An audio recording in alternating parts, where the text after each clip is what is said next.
Welcome aspirant, তোমাদের আরও একবার সাকসেসবাজ একাডেমিতে স্বাগত জানাই।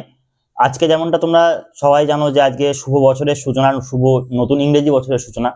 সবাইকে অনেক অনেক হ্যাপি নিউ ইয়ার জানাই এবং সবাইকে শুভ এই নতুন বছরের অনেক শুভেচ্ছা জানাই। তোমাদের সবার এই বছরটা অনেক ভালো কাটুক। 2025-এ তোমরা যে ভুল চুকগুলো করেছো সেগুলো তোমরা শুধরে নিয়ে এই বছরটা তোমরা আরো অনেক ভালোভাবে নিজেদেরকে প্রিপেয়ার করো, নিজেরা সাকসেসের দিকে আরো কয়েক ধাপ এগিয়ে যাও এবং সেই সাথে সাথে নিজের পরিবার, নিজের বন্ধু পরিজন সকলকে এগিয়ে নিয়ে যাও, সকলকে একসাথে নিয়ে চলো। এই শুভকামনা, এই শুভবার্তা আজকে তোমাদের আমি পাঠাই। আর সব থেকে বড় বিষয় হচ্ছে যে কয়েকটা বিষয়ে বিশেষ করে আলোচনা না করলেই নয়। রিসেন্ট সাম্প্রতিক আমাদের যে কম্পিটিটিভ ফিল্ডে, বিশেষ করে West Bengal police, Kolkata police এবং সেই সাথে সাথে বিভিন্ন মিসলেনিয়াস যে সমস্ত এক্সামগুলো চলছিল, সেই এক্সামগুলোর ব্যাপারে কিছু আপডেট তোমাদের না দিলেই নয়। সেই জন্য আজকে বিশেষ করে এই আপডেটগুলো দেওয়ার জন্যই তোমাদের কাছে আসা। তো চলো আপাতত আজকে কোন কোন বিষয়ে কথা বলবো বা কোন কোন বিষয়ে বিস্তারিত আলোচনা হবে সেই বিষয়গুলো আমি তোমাদের সামনে এখন স্ক্রিনে দিয়ে দিচ্ছি। তো যেমনটা তোমরা দেখতেই পাচ্ছ যে এই সমস্ত বিষয়গুলো আমাদের এখনকার পার্সপেক্টিভে, এখনকার এই কয়েকদিনের সাম্প্রতিক ঘটনাবলিতে খুবই ইম্পর্টেন্ট হয়ে দাঁড়িয়েছে। তো যাই হোক, এই সমস্ত বিষয়গুলো আলোচনা একেবারে না করলেই নয়। তো সুতরাং এই সমস্ত বিষয়গুলো নিয়ে তোমাদের অবগত হওয়াটা অত্যন্ত জরুরি। তো চলো এক এক করে আমরা এই বিষয়গুলি এখন আলোচনা করছি। প্রথম হচ্ছে যে সব থেকে বড় যে বিষয় সেটা হচ্ছে আমাদের কেপি অ্যান্সার কি কিন্তু কালকে প্রকাশিত করেছে। তো সব থেকে বড় যে বিষয়টা তোমরা দেখতে পেয়েছো যে কলকাতা পুলিশ কিন্তু খুব তাড়াতাড়ি অ্যান্সার কি প্রকাশ করেছে, যেমনটা ডাব্লিউপি তে করেছিল, ডাব্লিউপি কনস্টেবলের ক্ষেত্রে সেরকম কিন্তু এখানেও অ্যান্সার কি প্রকাশ করার চেষ্টা করা হয়েছে এবং অ্যান্সার কি প্রকাশ করেছে। এবং যতদূর আমি দেখলাম অ্যান্সার কি মোটামুটি ঠিক আছে, মোরলেস কিছু ম্যাথ এবং জিআইএ ভুল রয়েছে এবং সেগুলো তাও ডিবেটেবল ভুল, মানে একেবারে এমন কনফার্ম ভুল কিন্তু বলা যায় না। যেমন জিআই যে ভুলটা রয়েছে ওই ভুলটা একটা রয়েছে, তারপরে তোমার দু একটা অ্যানালিটিক্যাল জিআই কিছু ভুল রয়েছে, পিকচার দিয়ে জিআই গুলো ছিল ওই জিআই গুলো বিভিন্ন জনের মতে বিভিন্ন রকম অ্যান্সার হচ্ছে। তো আমি সবাইকে বলবো যে যার যার যেখানে যেখানে ডাউটফুল মনে হচ্ছে তোমরা নিজেদের ডাউট দিয়ে কিন্তু একবার পোস্ট করো, মেল করে। এবার অ্যাকচুয়ালি যে সব থেকে বড় সুবিধাজনক বিষয়টা পিআরবি করেছে সেটা হচ্ছে এবার আর তোমাদের আলাদা করে মেল করতে হবে না, মেলের ফরম্যাট খুঁজতে হবে না, মেলে তোমাদের কি সাবমিট করতে হবে না করতে হবে এত ঝামেলার মধ্যে পড়ার কোনো দরকার নেই। সোজাসুজি একটা গুগল ফর্ম দিয়ে দেওয়া হয়েছে এবং গুগল ফর্মে তোমরা কিন্তু অতি সহজেই কোন নাম্বার কোশ্চেনটা তোমরা ডাউটফুল লাগছে তোমাদের কাছে সেই নাম্বারটা দিয়ে এবং তার এগেনস্টে যথাযথ যুক্তি দিয়ে এবং যথাযথ কি ভুল আছে সেটা ওখানে মেনশন করে তোমরা কিন্তু সাপোর্টিং ডকুমেন্টস ওখানে দিতে পারবে। এবং যার ফলে এটা কি হবে, পিআরবির ক্ষেত্রে অনেকটা সুবিধা হবে, পিআরবিটা খুব সহজে অ্যাক্সেস করে নিতে পারবে কোন কোশ্চেনটা কি সমস্যা হচ্ছে না হচ্ছে। এবং তোমাদের ক্ষেত্রে কি সুবিধা হচ্ছে, তোমাদের ক্ষেত্রে সুবিধা হচ্ছে এটাই যে তোমাদের কিন্তু আলাদা করে আর কোনো রকম ভাবে মেল করতে হচ্ছে না, মেলের ফরম্যাট খুঁজতে হচ্ছে না, খুব সহজেই একটা গুগল ফর্ম ফিল আপ করে কিন্তু করে দিতে পারছো। বা যে ক্যান্ডিডেট নিজে করতে পারছে না তার কোনো পরিবার পরিজন বা কোনো বন্ধু বান্ধব বা কেউ থাকলে সেও কিন্তু সেই তার অ্যাপ্লিকেশন নাম্বারটা দিয়ে করতে পারে। এটা একটা খুব ভালো বিষয় কিন্তু দেওয়া হয়েছে পিআরবির তরফ থেকে। এটাকে আমি খুবই মানে অ্যাপ্রিসিয়েট করি, কারণ এই জিনিসটা সত্যি অ্যাপ্রিসিয়েট করার মতনই একটা জিনিস। তো এটা গেল হচ্ছে অ্যান্সার কি বিষয়বস্তু। তো অ্যান্সার কি মেলানোর পরে আপাতত তোমাদের কার কত নাম্বার আসছে সেটা কিন্তু তোমরা আমাদের অবশ্যই জানাবে কমেন্টে। এবং আমরা কালকেও পোল দিয়েছিলাম, সেই পোলেও তোমরা জানাতে পারো যে কত রকম মানে তোমাদের কত রকম বা কোন রেঞ্জের মধ্যে অ্যাকচুয়ালি তোমাদের নাম্বারটা ঘোরাফেরা করছে। এটা থেকে কি বোঝা যায়, এটা থেকে বোঝা যায় সামগ্রিকভাবে যে স্টুডেন্টসরা রয়েছে তারা কোথায় দাঁড়িয়ে রয়েছে এবং এর ভিত্তিতে কাট অফ বা এর ভিত্তিতে পরবর্তী ধাপে যাওয়ার যে তোমার স্টেপগুলো, সেই স্টেপগুলো কিরকম হতে পারে এবং কতটা হার্ডেল হতে পারে সেটা কিন্তু এখান থেকে জানা যায়। তো আরেকটা বিষয় যেটা সেটা হচ্ছে যে তাহলে কেপির কাট অফ কত যেতে পারে। দেখো, আমি যেমনটা আগে বলেছিলাম আমি আমার কাট অফে এখনো পর্যন্ত অনরই থাকছি। যেমনটা তোমরা ডাব্লিউবিতে দেখতে পেয়েছো কাট অফ কিন্তু বিশাল কিছু হাই যায়নি। আমি বারবার বলে আসছি এই এক্সামটা এখন অনেক আপডেটেড হয়েছে ঠিকই, কিন্তু ভাই এই এক্সামটা কিন্তু 10th পাস এক্সাম এবং এটা তোমাদের মাথায় রাখতে হবে এখানে কিন্তু এমন অনেক ছেলে মেয়ে রয়েছে যারা প্রচন্ড ভালো পরীক্ষায় পারফর্ম করে আসে কিন্তু যারা কিন্তু মাঠে গিয়ে পারফর্ম করতে পারে না, এরকম প্রচুর ছেলে মেয়ে রয়েছে। এবং সব থেকে বড় বিষয় যে 1600 মিটার মাঠ ছেলেদের ক্ষেত্রে এবং মেয়েদের ক্ষেত্রে 800 মিটারের মাঠ ভীষণ টাফ, ভীষণ টাফ। বিশেষ করে শীতকালের দিনে প্র্যাকটিস করা এবং তারপরে গিয়ে মাঠে নিজের সেরাটা দিয়ে আসা সেটা কিন্তু চারটেখানিক বিষয় নয়। তো ওখানে মাঠে কিন্তু প্রচুর ছেলে মেয়ে কেটে যায়, যার কারণে কিন্তু কাট অফটা তারা ইচ্ছা করে নিচের দিকে নামিয়ে আনে, তা না হলে কিন্তু ছেলে খুঁজে পাওয়া যাবে না, পরিষ্কার কথা ছেলে খুঁজে পাওয়া যাবে না। তাও দেখেছো 60,000 ছেলে মেয়ে মাত্র ডাকা হয়েছে। কালকে একটা রিভাইজড লিস্ট প্রকাশ করা হয়েছিল, যে লিস্টে কিছু জনের নাম বাদ গেছে, কিছু জনের নাম অ্যাড হয়েছে। তো অনেকে কালকে বলছিল যে আমাদের নাম বাদ গেছে বা এরকম নতুন নাম ঢুকেছে, এরকম একজন কাল কমেন্ট করেছিল যে সম্ভবত কারোর নাম হয়তো বাদ গেছে। তো আমি বলবো যদি তোমার নিজের স্যাটিসফ্যাকশন থাকে যে তোমার নাম বাদ যেতে পারে না বা তোমার কোনো ডকুমেন্টেশনে ভুল নাই বা তুমি নিজের দিক থেকে কনফিডেন্ট, তাহলে আমি বলবো যে তুমি একবার তোমার অল ডকুমেন্টস নিয়ে প্লাস তোমার যে অ্যাডমিট কার্ড, তোমার যে কোশ্চেন পেপার, তোমার যেটা বুকলেট নাম্বার ছিল, সেগুলো নিয়ে কিন্তু আবার পিআরবি অফিসে যাও এবং পিআরবি অফিসে গিয়ে নিজেকে বলো, ওদেরকে বলো যে আমার কিন্তু আমার দিক থেকে সমস্ত কিছু ঠিক আছে, আমি কনফিডেন্ট, আমি একবার রিভিউ করতে চাই বা আমার কি প্রসিডিওর আছে আপনি আমাকে একবার বলে দিন। ওরা কিন্তু সেই অনুযায়ী প্রসিডিওর তোমাকে বলে দেবে এবং সেই প্রসিডিওর কিন্তু তুমি অবশ্যই ফলো করো। এবং আমি এটা বলছি না যে তোমার ওখান থেকে 100% নাম চলে আসবে, আমি এটা বলছি তোমার ওখানে কি ভুলটা হয়েছে তুমি কিন্তু সেটা ওখান থেকে জেনে আসতে পারো এবং সেটা ওখান থেকে কিন্তু তোমার জানাটা খুবই ইম্পর্টেন্ট, কারণ ইন ফিউচারেও যদি তোমার কোনো সমস্যা হয় সেই সমস্যার রেফারেন্স কিন্তু তুমি এখান থেকে টানতে পারবে। তো এটা গেল হচ্ছে অ্যান্সার কি এবং কাট আপের বিষয়। আর কাট আপের বিষয়ে আমি যেমনটা বলেছিলাম এখন আমি সেখানেই থাকছি যে ইউআরএ 55 থেকে 60 এর মধ্যে যারা আছো তারা মোটামুটি সেফ জোনে আছো। এসটি যারা ছিল তারা 31 থেকে 35 এর মধ্যে যারা তারা সেফ জোনে আছো, এটা আমি ছেলেদের কথা বলছি অবশ্যই। আর এসসি যারা ছিল তারা হচ্ছে 41 থেকে 46 এর মধ্যে সেফ জোনে আছো। ওবিসি এ যারা ছিল তারা হচ্ছে 48 থেকে 53 এর মধ্যে সেফ জোনে আছো। ওবিসি বি যারা 52 থেকে 56 এর মধ্যে সেফ জোনে আছো। ইডাব্লিউএস যারা 30 থেকে 36 এর মধ্যে কিন্তু তোমরা একদম সেফ জোনে রয়েছো। আর মেয়েদের ক্ষেত্রে যদি বলি ইউআর 40 থেকে 45 এর মধ্যে সেফ জোনে, এসটি 25 থেকে 30 এর মধ্যে সেফ জোনে, এসসি যারা তারা 35 থেকে 40 এর মধ্যে সেফ জোনে আছো। ওবিসি এ যারা তারা 37 থেকে 43 এর মধ্যে সেফ জোনে আছো। ওবিসি বি যারা 36 থেকে 42 এর মধ্যে সেফ জোনে আছো। ইডাব্লিউএস যারা 27 থেকে 32 এর মধ্যে কিন্তু সেফ জোনে আছো। তো তোমরা যারা যারা এই সেফ জোনে তারা অবশ্যই মাঠ প্র্যাকটিস করতে ভাই, মাঠ ফেল করে গেলে এরপরে নিজেদেরকে মানে গালি দেওয়া ছাড়া আর কোনো রাস্তা তোমাদের খোলা থাকবে না। কারণ এই একটা জিনিস বিষয় তোমাদেরকে ভাবতে হবে যে এই পরীক্ষার সব থেকে বড় হার্ডেল জায়গাটা হচ্ছে মাঠ। মাঠ বহু ছেলে মেয়ে করতে পারে না, বহু ছেলে মেয়ে এখান থেকে কেটে বাদ চলে যায়, অনেকের হাইট থাকে না, ওয়েট থাকে না, অনেকের হাইট ওয়েট সব থাকা সত্ত্বেও মাঠ করতে পারে না, কেননা ফিজিক্যাল ফিটনেস নাই। পুলিশে ফিজিক্যাল ফিটনেস লাগবে, এটা তো স্বাভাবিক ব্যাপার না। তোমাকে 60টা বছর ডিউটি করতে হবে, 60টা বছর তুমি শরীরের ধ্যান রাখার জায়গা পাবে না। তো এখন থেকে তোমার শারীরিক ফিটনেস না থাকে 60 বছরের মাথায় কিন্তু বাঁচবেই না, তার আগে তো মারা যাবে, তাই না? তো সব থেকে বড় বিষয় হচ্ছে এখানে শারীরিকভাবে ফিট থাকাটা প্রচন্ড পরিমাণে জরুরি। হ্যাঁ, এখানে হয়তো আর্মি বা তোমার সেন্ট্রাল বাহিনীর মধ্যে তোমাকে অনেক বেশি তাকতবর হতে হবে না, কিন্তু এটা ঠিক যে তোমাকে হেলথ কনসাস হতে হবে এবং তোমাকে নিজের স্বাস্থ্য সচেতন যদি তুমি না হও তাহলে কিন্তু ভাই এখানে 60 বছর পর্যন্ত চাকরি করা খুব টাফ আছে। ঠিক আছে, এটা গেল কাঠাপের বিষয়টা। এবার পরবর্তী যে কথাগুলো সেটা হচ্ছে ডাব্লিউপির ব্যাপারে। তো ডাব্লিউপি এখন সবাই জানতে পেরে গেছে যে 8 তারিখ থেকে তোমাদের মাঠ শুরু হচ্ছে। তো আরেকটা জিনিস যেটা সেটা হচ্ছে কোথায় কেমন মাঠ হচ্ছে সেটা তোমাদেরকে আমি আগে জানাবো বলেছিলাম। তো দেখো মোটামুটি দুর্গাপুরে যা শোনা গেছে যে 400 মিটারের ট্রাক হতে পারে, ব্যারাকপুরে অ্যাজ ইউজুয়াল 200 মিটারের ট্রাক হয়, ওটা 200 মিটারের হয়তো ট্রাক হবে। আর পশ্চিম মেদিনীপুরে 400 মিটারের ট্রাক হয়। বীরভূমেরটা এখনো কোনো খবর পাইনি, বীরভূম বলছি, বহরমপুরেরটা এখনো কোনো সেরকম খবর পাইনি আমি।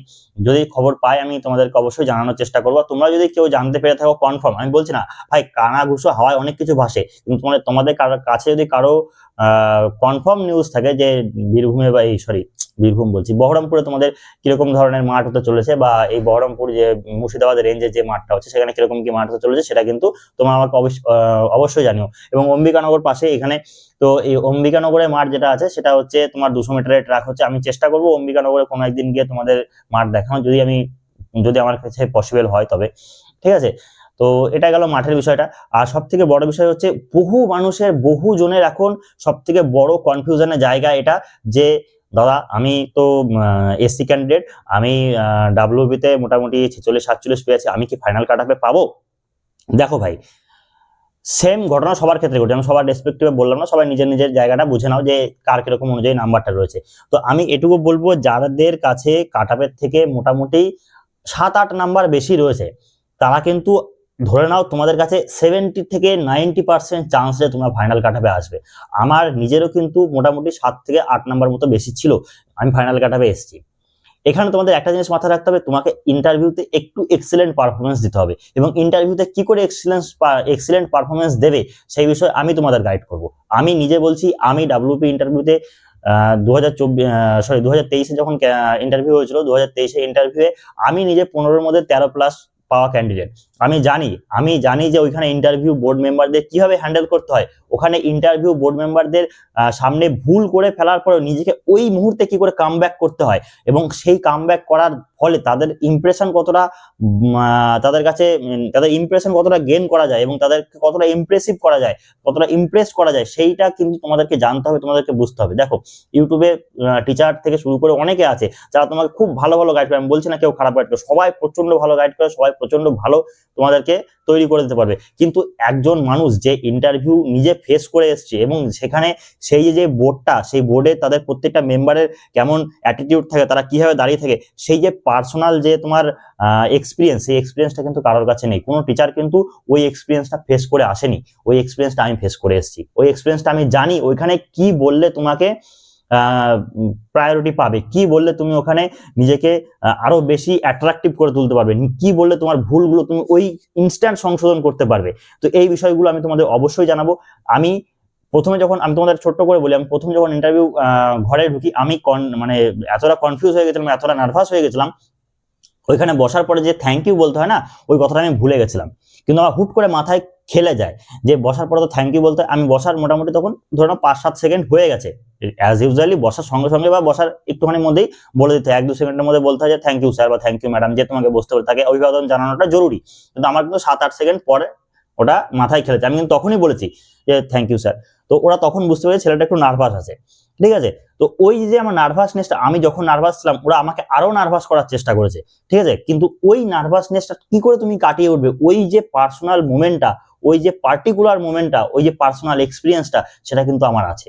আমি ওই পার্সোনাল এক্সপিরিয়েন্সটা তোমাদের অবশ্যই শেয়ার করব। খুব শীঘ্রই ইন্টারভিউ সিরিজ আসছে, ইন্টারভিউ সিরিজে আমি সম্পূর্ণ ফ্রিতে তোমাদের ইউটিউবে গাইড করব।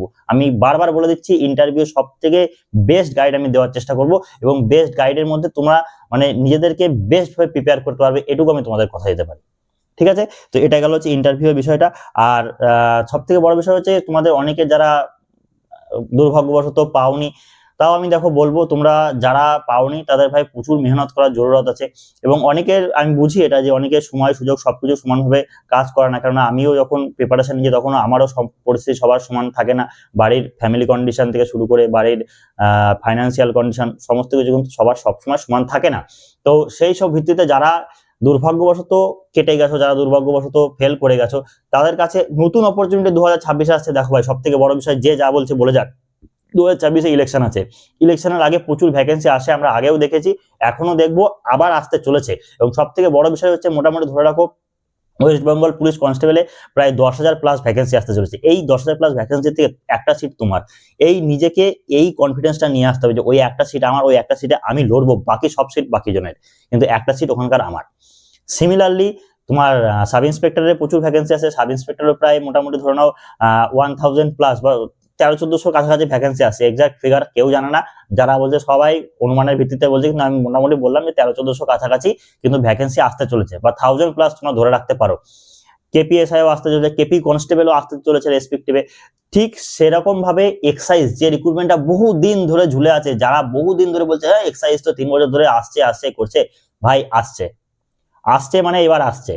বহুদিন ধরে ঝুলে আছে, বহু কথা হয়েছে এই বিষয়টা নিয়ে, কিন্তু এক্সাইজ কিন্তু আসছে। এক্সাইজের চাকরি সবাই জানো কত বেস্ট চাকরি, কত একটা ভালো চাকরি এক্সাইজের চাকরি, এবং কত একটা ডিগনিটির সঙ্গে চাকরি করা যায় নিজেকে। তো সেই জায়গাটা কিন্তু তোমরা অবশ্যই পেতে চলেছো, এবং এই অপরচুনিটিটা খুব দ্রুত কাজে লাগাও, কারণ এই অপরচুনিটি বারবার আসবে না।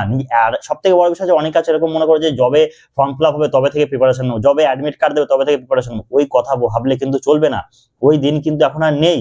তো তোমাকে প্রিপারেশন এখন থেকে শুরু করতে হবে, তোমাকে এখন থেকে সেই জিনিসটা নিয়ে ভাবনা চিন্তা করতে হবে, এখন থেকে সেই জিনিসটার জন্য তৈরি হতে হবে, তবে গিয়ে তুমি সেই দিনকে গিয়ে ফুরতে পারবে। সে বলে না যে एग्जाम फोड़ना है तो एग्जाम के 6 महीने से पहले से प्रिपेयर हो जाओ, है ना। তো ওই ব্যাপারটা তোমাকে রাখতে হবে যে আমি যদি এক্সামে সেই সাকসেসটা পেতে চাই, আমাকে সেই লেভেলের প্রিপারেশনটাও সেই টাইম নিয়ে করতে হবে। তো সুতরাং যারা যারা এখনো পর্যন্ত ভাবছো আগামী প্রিপারেশনের জন্য, এখন থেকে প্রিপারেশন শুরু করে দাও।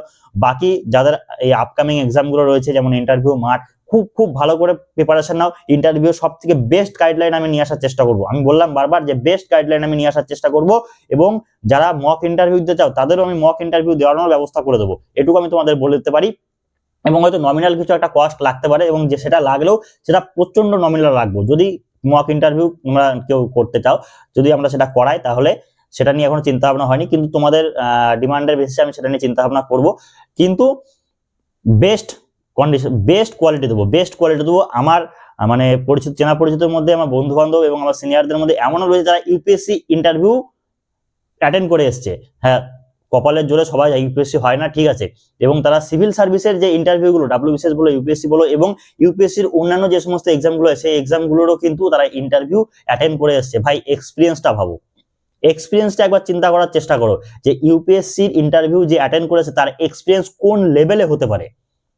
সেই সমস্ত মানুষগুলো কিন্তু আমাদের কাছে রয়েছে এবং তাদেরকে দিয়ে আমি ইন্টারভিউ কন্ডাক্ট করবো। যদি আমি ইন্টারভিউ কন্ডাক্ট করাই আমি তাদেরকে দিয়েই কন্ডাক্ট করাবো।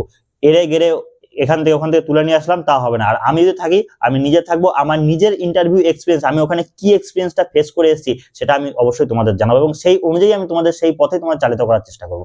তো চলো, আজকে ভিডিওটা অনেকটাই দীর্ঘায়িত হয়ে গেল। তো দীর্ঘায়িত হলেও অনেক ইনফরমেশন তোমরা পেলে আশা করি এবং এই ইনফরমেশনগুলো তোমাদের আপকামিং এক্সাম এবং আপকামিং জীবনে অনেক কাজে লাগবে। নতুন বছর শুরু হয়েছে, সবাই খুব খুব ভালো করে নতুন বছর কাটাও, প্রচন্ড আনন্দে থাকো, প্রচন্ড খুশিতে থাকো এবং সব থেকে বড় কথা জমিয়ে প্রিপারেশন করো, জমিয়ে প্রিপারেশন করো, জমিয়ে প্রিপারেশন করো। এবং সব থেকে বড় কথা হচ্ছে এইবার নয়তো বলে না এবার নয়তো নেভার, এই চিন্তা ভাবনা কিন্তু এবার তোমাদের নিতে হবে যে হয় 2026-এ নয়তো নেভার, এবার নয়তো নেভার। ঠিক আছে, এবার নয়তো নেভার, ওই হ্যাশট্যাগ করার মতো করে নয়, এবার নয়তো নেভার। তো চলো আর বেশি দীর্ঘায়িত করবো না, আজকে ভিডিও এখানেই রাখছি। এরপরে যদি তোমাদের কোনো কোয়ারিজ থেকে থাকে তোমরা অবশ্যই কমেন্ট সেকশনে জানিও এবং সব থেকে বড় কথা তোমরা কি বিষয়ে ভিডিও দেখতে চাইছো এবং কি বিষয়ে তোমরা জানতে চাইছো সেই ইনফরমেশনগুলো আমাকে প্রোভাইড করো। আমি অবশ্যই অবশ্যই অবশ্যই সেই বিষয়গুলো নিয়ে তোমাদেরকে আলোচনা করার চেষ্টা করবো এবং অবশ্যই সেই বিষয়গুলো তোমাদের অবগত করার চেষ্টা করবো। তো চলো আজকে এখানে রাখছি। জয় হিন্দ।